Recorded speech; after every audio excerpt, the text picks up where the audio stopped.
Hello engineering aspirants, আশা করি সকলে ভালো আছো। তো তোমাদের ইঞ্জিনিয়ারিং অ্যাডমিশন জার্নি কিন্তু এখন মাত্র স্টার্টিং ফেজে। এখন তোমাদের মধ্যে অনেকে আমাকে অনেক ধরনের কোয়েশ্চেন করছো যে তোমরা কনফিউশনে আসছো উইকলি এক্সামের র্যাঙ্ক নিয়ে, যে ভাই আমার র্যাঙ্ক যদি এরকম আসে কি হবে বা ওইরকম আসে কি হবে। এখন দেখো, উইকলি এক্সামের র্যাঙ্ক নিয়ে আমি যদি ফার্স্ট অফ অল একটা কথা বলি, এই র্যাঙ্কটা কিন্তু জাস্ট তোমার কনফিডেন্স বুস্ট আপের জন্য। অ্যান্ড উইকলি এক্সামটা মেইনলি হচ্ছে তোমার প্র্যাকটিসের জন্য, যে তুমি মেইন অ্যাডমিশন টেস্টে যখন বসবা তখন যাতে মানে তোমার এটা ফার্স্ট টাইম মনে না হয়। এর আগে তুমি যতগুলো উইকলি এক্সাম দিছো ওগুলা যাতে এই ক্ষেত্রে অনেক বেশি বেনিফিট দেয় তোমাকে। যে উইকলি এক্সামের ইম্পর্টেন্সটা জাস্ট এইটুকুতেই। এখন উইকলি এক্সাম নিয়ে অনেকে স্ট্রেসড আউট হয়ে যায় যে ভাইয়া আমার উইকলি এক্সামের র্যাঙ্ক তো 2000-3000-এর বাইরে গেছে গা, এখন কি আমাকে দিয়ে পসিবল কিনা, হ্যান ত্যান আরো অনেক ধরনের টেনশন। তো ওদের জন্য আমি বলবো যে হ্যাঁ, উইকলি এক্সামে তোমার র্যাঙ্ক যদি পিছনে আসে এটা কিন্তু মানে কোনো টেনশনের ব্যাপারই না। ধরো তোমার মানে কোনো একটা এক্সাম তো তোমার খারাপ হইতেই পারে, ধরো উইকলি এক্সাম তোমার ফার্স্ট এটাই খারাপ হয়ে গেল, ধরো তোমার র্যাঙ্ক 2-3000-এর বাইরে চলে গেল। তো এটা নিয়ে কিন্তু তোমার বেশি টেনশন করার দরকার নেই, কারণ দেখো উইকলি এক্সামটা কিন্তু তোমার ফাইনাল এক্সাম না। তো ওই এক্সামে তোমার একটু গরমিল হইতেই পারে। তো তুমি ট্রাই করবা যে যেই মিস্টেক গুলা এই ফার্স্ট এক্সামটাতে হয়েছে, যেটার জন্য র্যাঙ্ক অনেক পিছনে চলে গেছে, ওইটা যাতে সেকেন্ড এক্সামটাতে আর রিপিট না হয়। অ্যান্ড সিলি মিস্টেক অ্যাভয়েড করার ট্রাই করবা, মিসক্যালকুলেশন অ্যাভয়েড করার ট্রাই করবা। তাইলে দেখবা র্যাঙ্ক তোমার মোটামুটি একটা ভালো পজিশনে চলে আসতেছে।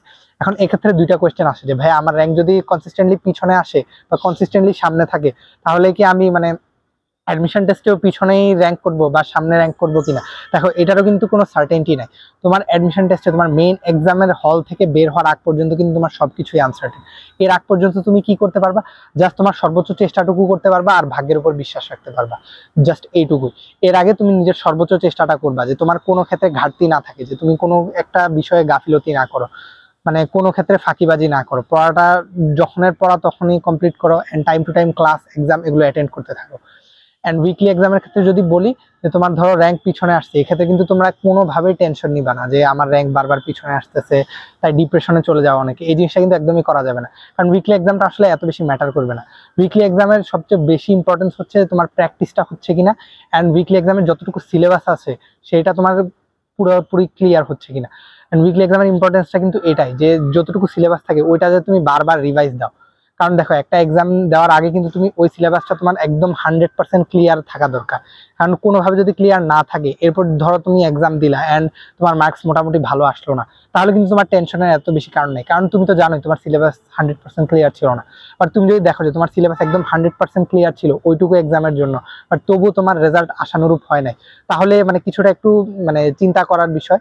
তাহলে কি করবে? তবুও কিন্তু এত বেশি ডিপ্রেশনে যাওয়ার কথা না। তুমি কি করবা, বাসায় এসে যেই মিস্টেক গুলো হয়েছে ওগুলো আবার দেখবা, আবার সলভ করার ট্রাই করবা, আগে যে মিসক্যালকুলেশন বা সিলি মিস্টেক হয়েছে এগুলো অ্যাভয়েড করার ট্রাই করবা।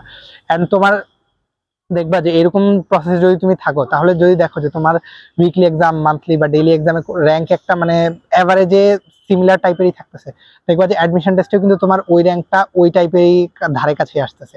অ্যান্ড আরেকবার বলি ফার্স্ট অ্যান্ড লাস্ট, যে তোমার উইকলি এক্সামের র্যাঙ্ক যদি পিছনের দিকে আসে এটা নিয়ে বেশি টেনশন করিও না। কারণ দেখো আমার ক্লাসের বুয়েটসের সিএসসি ডিপার্টমেন্টেরও অনেক স্টুডেন্ট আমি দেখছি যে ফার্স্ট উইকলি এক্সামেও র্যাঙ্ক অনেক পিছনে ছিল, বাট ধীরে ধীরে ইমপ্রুভ করছে, অ্যান্ড ইন দি এন্ড কিন্তু ওরা আমার সাথে সেম ক্লাসে আছে।